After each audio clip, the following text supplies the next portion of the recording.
बड़ी ही सुंदर बात कही है कि जो नसीब में है वो चल कर आएगा और जो नहीं है वो आकर भी चला जाएगा।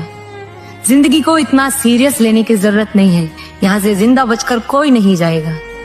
एक सच ये भी है कि अगर जिंदगी इतनी खूबसूरत होती तो हम इस दुनिया में रोते रोते नहीं आते।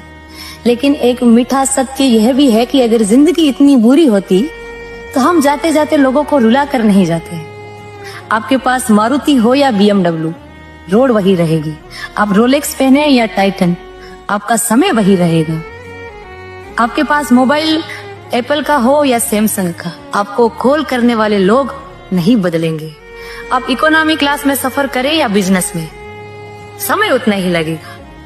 कमाई छोटी या बड़ी हो सकती है, लेकिन रोटी का साइज लगभग हर घर में एक जैसा ही होता है। भव्य जीवन की लालसा रखना या जीने में कोई बुराई नहीं है, लेकिन एक बात हमेशा याद रखना, હનુમાન ચાલીસા તો સાંભળી દર્શન રેડી ને બધાએ સાંભળી અને વાંચી પણ હશે ને?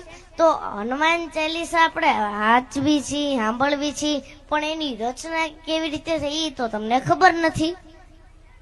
તો હાલો હું તમને કહું કે હનુમાન ચાલીસાની રચના